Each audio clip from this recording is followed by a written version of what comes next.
Praise the lord. దేవుని నామానికి మహిమ కలుగును గాక. పాపం అంటే ఏమిటో తెలిపే 4వ విషయము సామెతల గ్రంథము 24వ అధ్యాయము 9వ వచనంలో మూర్ఖుని యోచన పాపం అని చెప్పేసి బైబిల్ చెబుతూ ఉంది. మరి మూర్ఖుడు ఎవరి మాట వినడు, తను అనుకున్నదే రైట్ అని చెప్పి అనుకుంటాడు, గుడ్డిగా ప్రవర్తిస్తాడు, ఆలోచించడు, సలహాలు తీసుకోడు, ప్రణాళికలు వేయడు. మూర్ఖుని యొక్క స్వభావం ఇది. మూర్ఖుని యోచన పాపం. యోచన అంటే ఆలోచన, సలహాలు తీసుకోవటం, లేకపోతే భవిష్యత్ కొరకు ముందుగానే ప్రణాళికలు వేయటం. కాబట్టి మూర్ఖుని యోచన పాపం అని చెప్పేసి బైబిల్ చెబుతూ ఉంది. అయితే పరిశుద్ధ గ్రంథమైన బైబిల్లో నాబాల్ అనే వ్యక్తి మరి గొప్ప మూర్ఖుడుగా, మోటుతనము మరి అతని గుణం అని చెప్పేసి బైబిల్ చెబుతూ ఉంది. 1 సమూయేలు 25వ అధ్యాయంలో నాబాల్ అనే వ్యక్తి బహుభాగ్యవంతుడు, మరి 3000 గొర్రెలు 1000 మేకలు కలిగిన వాడు.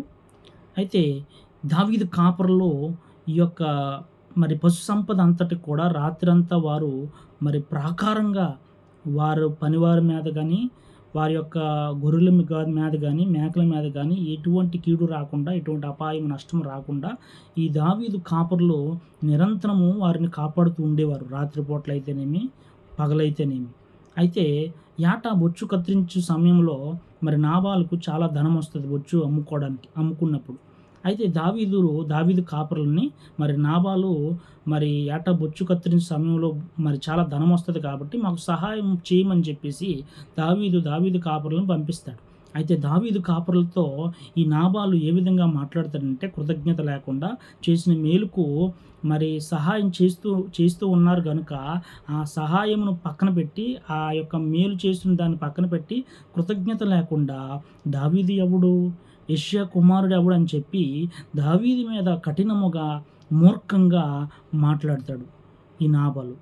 అయితే ఈ నాబాలు అలా మాట్లాడటం వలన దేవుని యొక్క మరి కోపము, దేవుని యొక్క మరి ఉగ్రత అతని మీదకు వచ్చి దేవుడు మొత్తితే నాబాలు చనిపోవడం జరుగుతుంది. కాబట్టి పరిశుద్ధ బైబిల్లో మరి దేవుని వాక్యం చెబుతుంది మూర్ఖుని యోచన పాపం అని చెప్పేసి. కొన్నిసార్లు మనకు ఎంతోమంది మేలు చేస్తారు, మరి ఉపకారం చేస్తారు, మరి వారికి మనం కీడు చేస్తూ ఉంటాం. ఇదే మూర్ఖత్వం. వారి పట్ల కఠినముగా ఉంటాం. వారికి కీడు చేయడానికి మనం పన్నాగాలు లేకపోతే యోచన చేస్తూ ఉంటాం. కాబట్టి మూర్ఖుని యోచన పాపము. ఒకవేళ మూర్ఖత్వం నీలో ఉందేమో, దేవుని మాట వినటం లేదేమో, దేవుని ఆజ్ఞను తిరస్కరిస్తున్నావేమో, మరి అనుభవజ్ఞుల యొక్క సలహాలను నువ్వు తీసుకోవడం లేదేమో, మరి నా మాట వేదవాక్కు, నేను చెప్పింది జరగాలని నువ్వు అనుకుంటున్నావేమో, అది మూర్ఖత్వం అని మరి పరిశుద్ధ గ్రంథమైన బైబిల్ సెలవిస్తూ ఉంది. కాబట్టి మూర్ఖుని యోచన పాపము. మరి ఆ పాపము నుండి మనం యేసు నామములో విడుదల పొందుకుందుము గాక. ఆమేన్. ఈ కొద్ది మాటలు మనం వినికొడిలో దీవించి ఆశీర్వదింపబడును గాక. ఆమేన్.